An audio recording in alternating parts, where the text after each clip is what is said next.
Hello friends, आज के किन्तु डेली ब्लग ना आज के चले एसेছি আমি গৃহিণী চ্যানেলে একটা রেসিপি নিয়ে। আর এখন তো জানেনই বর্ষার দিন, কারকল আলু আলু বলছি, আলু তো 12 মাসই পাওয়া যায়, পটল এসব পাওয়া যায়। তাহলে পটল আর আলু দিয়ে একটা একদম সিম্পল একটা রেসিপি বানাবো। তাহলে চলে আসুন, আপনাদের সাথে শেয়ার করব আজকের পটলের আলুর রেসিপিটা। তো এই যে দেখুন, আমি এই যে আলুগুলোকে এভাবে বড় বড় করে কেটে নিয়েছি, আর পটলগুলোকেও কিন্তু এইভাবে বড় বড় করে কেটে নিয়েছি। আর এই রেসিপিটা করার জন্য কিন্তু একদমই কম উপকরণ লাগে। উপকরণ কি, আমাদের ঘরে যা আছে, লঙ্কা গুঁড়ো, হলুদ গুঁড়ো, জিরে গুঁড়ো, বেশ এতটুকু দিলেই হয়ে যায়। আর শুধু লাগবে এই যে হিংটা আমি নিয়েছি, আর এখানে নিয়েছি একটা টমেটো আর আদা পেস্ট করে নিয়েছি। তাহলে চলুন রান্নাটা শুরু করি। এই যে দেখুন, এখানে আমি কড়াইটাও বসিয়ে নিয়েছি। প্রথমে আমি আলুগুলো একটু নুন আর হলুদ দিয়ে আলুগুলো একটু ভেজে নেব।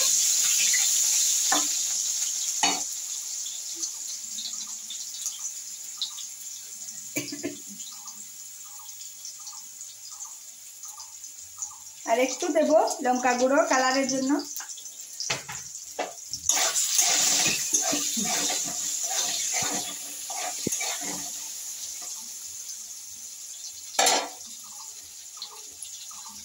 এবার গ্যাসটা মিডিয়াম ফ্লেমে করে আমি একটু ঢাকা চাপা দিয়ে দেব। এটাকে একটু লাল করে ভেজে নেই, তারপরে আপনাদের সাথে আবার দেখা হচ্ছে। তো এই যে দেখুন বন্ধুরা, আলুগুলো আমি লাল করে ভেজে নামিয়েও নিয়েছি। ঠিক একইভাবে একটু হলুদ আর নুন দিয়ে এই পটলগুলো আমি ভেজে নেব।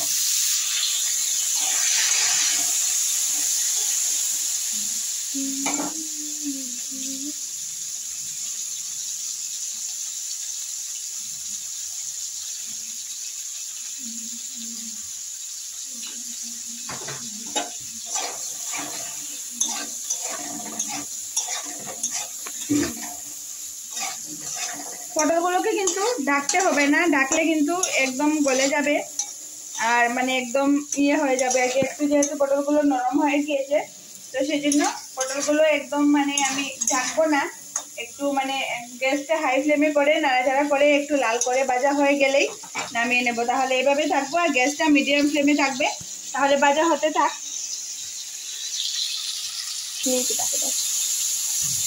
তো বন্ধুরা, চলে এসেছি। আর এই যে দেখুন, ভালো করে পটলগুলো ভাজা হয়ে গিয়েছে। এবার উঠিয়ে নেব।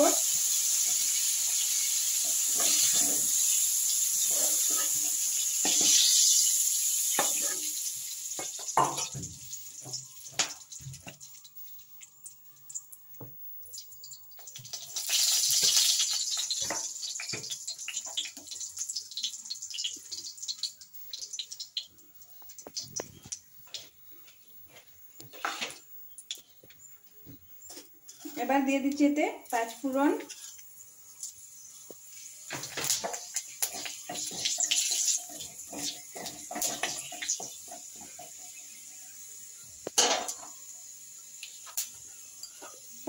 দিয়ে এতে দিয়ে দেব আমি হিং।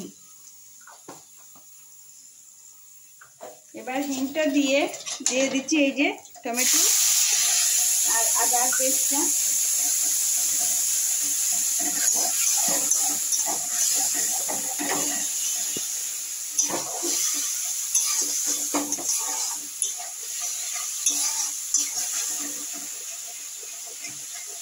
এটা একটু ভালো করে ভাজা হয়ে যাবে। আর এদিকে আমি একটা পেস্ট বানিয়ে নিচ্ছি। দিয়ে দিচ্ছি স্বাদ মতো নুন, জিরে গুঁড়ো, লঙ্কা গুঁড়ো স্বাদ মতো, আর হলুদ গুঁড়ো।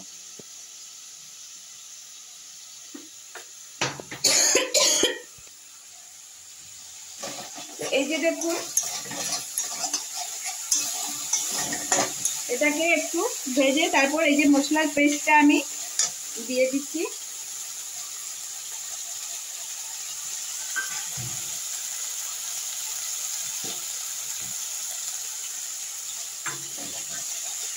দিয়ে এবার গ্যাসটা হাই ফ্লেমে করে মশলাটাকে ভালো করে ভাজতে হবে যতক্ষণ না মশলাটা তেলটা ছেড়ে দিচ্ছে।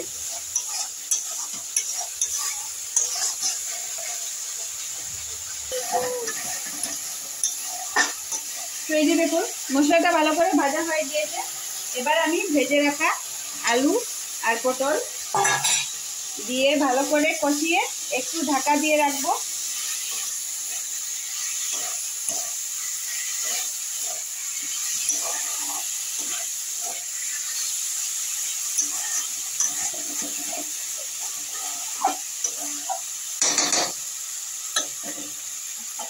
এবার একটু সময় ঢাকা দিয়ে রাখবো, তারপর ফিরে আসছি। তো চলে এসেছি বন্ধুরা, আর এই যে গ্যাসটা হাই ফ্লেমে করে দিয়েছি। এবার করে এই যে দেখুন ভালো করে আলু আর পটল কষানো হয়ে গিয়েছে। মশলাটা কিন্তু একদম মানে ভাজা ভাজা হয়ে গিয়েছে আর মশলাটা থেকে তেলও ছেড়ে দিয়েছে। এবার দিয়ে দেবো এতে ঝুল। ঝুলটা কিন্তু সবসময় মনে রাখবেন বন্ধুরা, গরম জল দিয়ে দেবেন।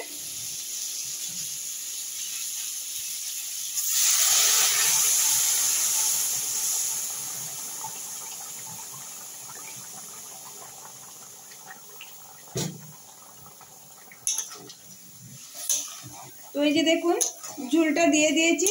এবার যেহেতু আলুগুলো একটু বড় বড় করে কেটেছি আর ভাজার সময় খুব বেশি মানে সেদ্ধ হয়নি, অর্ধেক থেকে কম সিদ্ধ হয়েছে, তো একবার ফুটতে থাক আর একটু ঢাকা দিয়ে দিচ্ছি। আলুগুলো সিদ্ধ হলে পরে তারপর আবার ফিরে আসবো।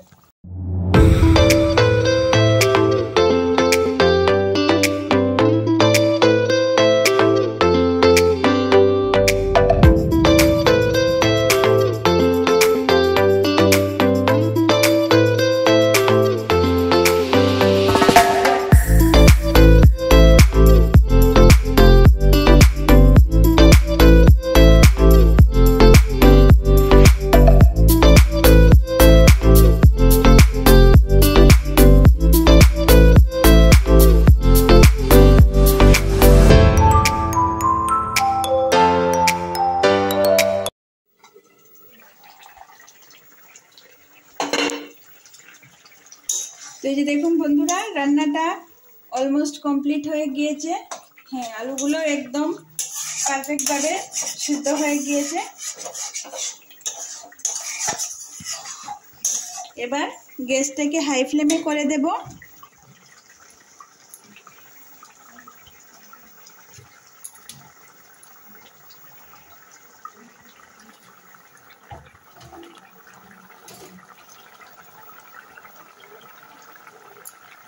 দিয়ে এতে দিয়ে দিচ্ছি অল্প একটু গরম মশলার গুঁড়ো,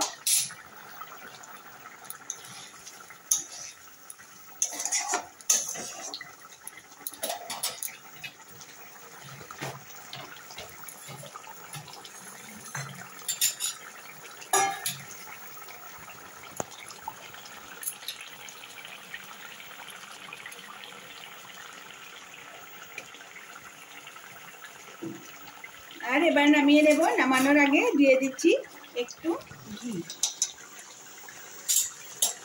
ঘিটা দিয়ে একটু ভালো করে নেড়ে চেড়ে নামিয়ে নিলেই রেডি হয়ে যাবে আমার এই পটল আর আলুর রেসিপিটা। এটা কিন্তু আপনারা ঘরে অবশ্যই একদিন ট্রাই করবেন, আশা করি আপনাদের ভালো লাগবে। আমার ঘরে তো এটা সবারই খুব পছন্দ। তাহলে চলুন নামিয়ে নেই। তাহলে যে দেখুন পটল আর আলুর এই রেসিপিটা গরম গরম ভাতের সাথে সার্ভ করার জন্য একদম রেডি। কিন্তু এটা আমাদের করে সবারই খুব পছন্দ আর আমারও খুব ভালো লাগে। আপনারা অবশ্যই একদিন এই রেসিপিটা করে ট্রাই করবেন, আশা করি আপনাদের খুব ভালো লাগবে। আর যদি ভালো লাগে তাহলে আমার চ্যানেলটাকে লাইক কমেন্ট শেয়ার অবশ্যই করে চ্যানেলটাকে সাবস্ক্রাইব করে দিবেন। আর নতুন নতুন রেসিপি আর নতুন নতুন ভিডিও নিয়ে খুব তাড়াতাড়ি আসবো আবার। আজকের জন্য টাটা সবাইকে। আর রেসিপিটা কিন্তু অবশ্যই ট্রাই করবেন, ভুলবেন না। টাটা।